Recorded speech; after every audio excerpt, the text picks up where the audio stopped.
వందలాది మంది తెలంగాణ బిడ్డలు ఎవరైతే త్యాగాలు చేశారో, తమ ప్రాణాలు అర్పించారో, అమరులయ్యారో, వారి ఆశయాలు, వారి త్యాగం నిరంతరం గుర్తుండే విధంగా, వారి త్యాగ నిరతి నిరంతరం జ్వలిస్తూనే ఉండే విధంగా అమర జ్యోతిని కూడా సెక్రటేరియట్కి ఎదురుగానే అద్భుతంగా ఒక పర్యాటకులను కూడా ఆకర్షించే విధంగా, అదేవిధంగా ఆ స్ఫూర్తి పాలకులకు కూడా నిరంతరం అందే విధంగా అమర జ్యోతిని ఎదురుగా పెట్టడం జరిగింది. పెట్టిన తర్వాత తెలంగాణ అస్తిత్వానికి ప్రతీక, తెలంగాణ ఆత్మగౌరవానికి ప్రతీక అయిన తెలంగాణ తల్లిని అక్కడే ప్రతిష్ఠించాలన్న ఉద్దేశంతో ఒక అద్భుతమైన ఐలాండ్ను కూడా అక్కడ క్రియేట్ చేయడం జరిగింది. ఇదివరకు అది లేదు, ఐలాండ్ అక్కడే క్రియేట్ చేయడం జరిగింది. చేసి ఆనాడు దశాబ్ది ఉత్సవాల్లోనే నిర్ణయం తీసుకున్నాం అక్కడ తెలంగాణ తల్లిని ప్రతిష్ఠించాలని.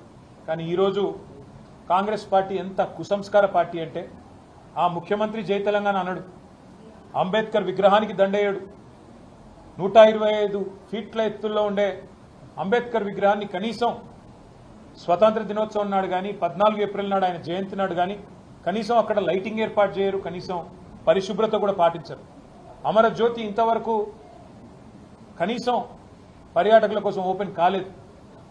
ఇంకా పైపెచ్చు ఇవన్నీ చాలదన్నట్టు ఏ రాజీవ్ గాంధీ గారైతే తెలంగాణ బిడ్డ అంజయ్యను అవమానించారో, ఆ అంజయ్య గారి పేరు పక్కనే ఉండే పార్కుకు పెట్టింది ఆనాడు ప్రభుత్వం. కానీ అంజయ్య గారి పేరు పోయింది, అది లుంబిని పార్క్ అయింది.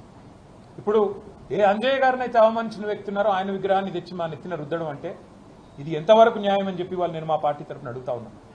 మేము 10 ఏళ్ళు చాలా సంస్కారవంతంగా వ్యవహారం చేసినాం. రాజీవ్ ఆరోగ్యశ్రీ అనే పథకం ఉంటే దాని పేరు మార్చలేదు, అట్లే కొనసాగించాం. మా పేరు పెట్టుకోవచ్చు, ఇంకో పేరు పెట్టవచ్చు, కానీ మార్చలేదు. రాజీవ్ రహదారి అని స్టేట్ హైవే ఉంటే దాని పేరు కూడా మార్చలేదు. రాజీవ్ గాంధీ యూనివర్సిటీ అని IIIT బాసరకు పేరుంటే నాలెడ్జ్ యూనివర్సిటీ అని దాన్ని కూడా మార్చలేదు, కొనసాగించినాం. ఉప్పల్లో ఉండే అంతర్జాతీయ స్టేడియంకు రాజీవ్ గాంధీ స్టేడియం అని పేరున్నా దాన్ని కూడా కొనసాగించినాం తప్ప మార్చలేదు. అదే మాదిరిగా అంతర్జాతీయ విమానాశ్రయం పేరు రాజీవ్ గాంధీ అంతర్జాతీయ విమానాశ్రయం ఉన్నా దాన్ని కూడా కొనసాగించినాం తప్ప కుసంస్కారవంతంగా ఆలోచన చేయలేదు. కానీ ఇవాళ బాధతోనైనా చెప్పక తప్పడం లేదు. మీరు తెలంగాణ తల్లిని అవమానించిన తర్వాత, తెలంగాణ అస్తిత్వానికి ప్రతీక అయిన మనందరి తల్లి లాంటి తెలంగాణ తల్లిని మీరు అగౌరవపరిచిన తర్వాత తప్పకుండా ఈ మాట బాధతోనే చెప్తా ఉన్నాం. రాజీవ్ గాంధీ గారు మరి తెలంగాణకు ఆయనకు సంబంధం ఏందో నాకే తెలియదు. రాహుల్ గాంధీ దగ్గర మార్కులు కొట్టేయాలంటే మీ గాంధీ భవన్లో పెట్టుకో, లేదా జూబ్లీహిల్స్లో నీ ఇంట్లో పెట్టుకో, ఎవరు వద్దంటలేదు. కానీ ఇవాళ తెలంగాణ సెక్రటేరియట్ ముందు రాజీవ్ గాంధీ విగ్రహాన్ని పెట్టి ఏ కాంగ్రెస్ పార్టీ అయితే వందలాది మంది పిల్లల ప్రాణాలు తీసిందో ఆ కాంగ్రెస్ పార్టీ మళ్ళొక్కసారి క్రూర పరిహాసం ఆడే విధంగా తెలంగాణతో, తెలంగాణ అస్తిత్వాన్ని, తెలంగాణ ఆత్మగౌరవాన్ని దెబ్బతీసే విధంగా వ్యవహారం చేస్తూ ఉన్నారు. నేను తప్పకుండా మాటిస్తా ఉన్నా మా తెలంగాణలోని అన్నదమ్ములకి, ఆడబిడ్డలకి, మన పోరాటమే అస్తిత్వ పోరాటం, ఆత్మగౌరవ పోరాటం. తప్పకుండా మనం మళ్ళీ తిరిగి వస్తాం. అది కాంగ్రెస్ వాళ్ళకు తెలుసు, మీకు తెలుసు, మాకు తెలుసు. 4 ఏళ్లలో మళ్ళీ కేసీఆర్ గారి నాయకత్వంలో తిరిగి తెలంగాణలో ప్రభుత్వం కూడా మనది ఏర్పడుతుంది. ఏర్పడ్డ తర్వాత వెంటనే తప్పకుండా రాజీవ్ గాంధీ గారి విగ్రహాన్ని అక్కడి నుంచి సకల మర్యాదలతో తొలగిస్తాం. అక్కడి నుంచి వారు కాంగ్రెస్ వారు ఎక్కడికి కోరుకుంటే అక్కడికి తరలిస్తాం. అక్కడ మాత్రం ఖచ్చితంగా తెలంగాణ తల్లి విగ్రహాన్ని పెడతాం. ఇవాళ కాంగ్రెస్ చేసిన ఈ దుందుడుకు, దుర్మార్గ కుసంస్కార పనికి నిరసనగా తప్పకుండా రేపటి రోజున అంతర్జాతీయ విమానాశ్రయం పేరు కూడా మారుస్తాం. ఒక తెలంగాణ ప్రముఖుడి పేరే పెడతాం.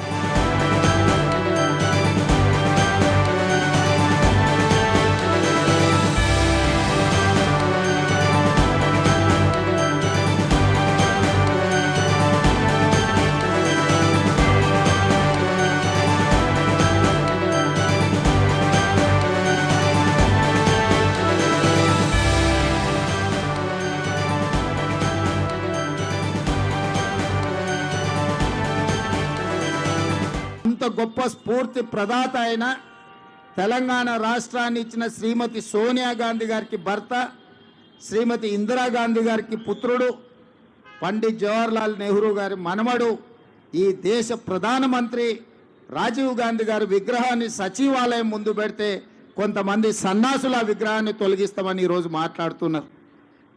అధికారం పోయినా బలుపు మాత్రం తగ్గలేదు. నీ బలుపు అనగదీసే బాధ్యత ఇక్కడున్న మా కాంగ్రెస్ పార్టీ కార్యకర్తలు తీసుకుంటారని చెప్పి ఈ టీఆర్ఎస్ సన్నాసులకు నేను చెప్పదలుచుకున్నా.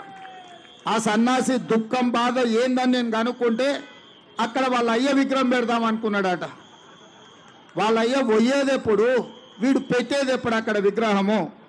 ఈ దేశానికి స్వతంత్రం తెచ్చిన కుటుంబము, ఈ దేశం కోసం 2 తరాలు ప్రాణాలు ఇచ్చిన కుటుంబము, ఈ తెలంగాణ రాష్ట్రాన్ని ఏర్పాటు చేసిన కుటుంబము సచివాలయం ముందు కోట్లాది ప్రజలకు స్ఫూర్తిగా అమరవీరుల స్తూపం పక్కన ఈ దేశం కోసం అమరుడైన శ్రీ రాజీవ్ గాంధీ గారి విగ్రహం పెట్టడం సముచితం. అంతేగాని ఉద్యమం ముసుగులో తెలంగాణ రాష్ట్రాన్ని దోసుకొని వేలాది కోట్ల రూపాయలు సంపాదించుకొని వందలాది ఎకరాల ఫామ్ హౌజులు కట్టుకొని తాగుబోతు సన్నాసుల విగ్రహం ఒకవేళ సచివాలయం ముందల పెడితే ఈ పిల్లలకు ఎవరిని ఆదర్శంగా చూపిస్తారు? పొద్దున్నేస్తే రాత్రి వరకు తాగి ఫామ్ హౌస్లో పొర్లాడే కేసీఆర్ విగ్రహం ఉండాలన్నా అక్కడ సచివాలయం ముందల, లేకపోతే దేశం కోసం ప్రాణత్యాగం చేసిన రాజీవ్ గాంధీ విగ్రహం ఉండాలన్నా తెలంగాణ సమాజం ఆలోచన చేయాలి. నిన్నటికి నిన్న సన్నాసి రాజీవ్ గాంధీ విగ్రహం తొలగిస్తే మేము అధికారులకు వస్తే అని అంటుండు. నేను ఒక్క మాట చెప్పదలుచుకున్నా, ఇక నాకు మంచి మాటలు రావు కానీ ఒక్క మాట అయితే చెప్పదలుచుకున్నా. ఎవడైనా శాతనైతే వచ్చి రాజీవ్ గాంధీ విగ్రహం మీద చేయి పెట్టండి బిడ్డ, చెప్పు దిగకపోతే చూస్తా నేను. నీ అయ్యా విగ్రహం కోసం దేశం కోసం ప్రాణాలు ఇచ్చిన రాజీవ్ గాంధీ విగ్రహాన్ని తీస్తావా నువ్వు? నీకు అధికారం అనేది కళలో మాట, కళలో కూడా నీకు అధికారం రాదు. అసెంబ్లీ ఎన్నికల్లో 39 సీట్లు ఇస్తే పార్లమెంట్లో వస్తే 7 సీట్లలో డిపాజిట్ పోయింది, 15 సీట్లలో 3rd ప్లేస్లో వచ్చిన సన్నాసి నీ పార్టీ మళ్ళీ అధికారంలోకి వస్తుందా? నీవు మళ్ళీ రాజీవ్ గాంధీ విగ్రహాన్ని తీస్తా అని మాట్లాడతావా? చింతమడక పోతావు బిడ్డ, నువ్వు అనుకుంటున్నా ఈ చింతపండు అవుతుంది అక్కడికి గిన వస్తే. ఆయనకి ఇప్పుడు తెలంగాణ తల్లి గుర్తొచ్చింది. ఇన్ని రోజులు గాడిదలను కాసినవా? 10 సంవత్సరాలు తెలంగాణ తల్లి విగ్రహం పెట్టలేని సన్నాసి తెలంగాణ గురించి మాట్లాడే నైతిక హక్కు నీకెక్కడదని నేను అడగదలుచుకున్నా.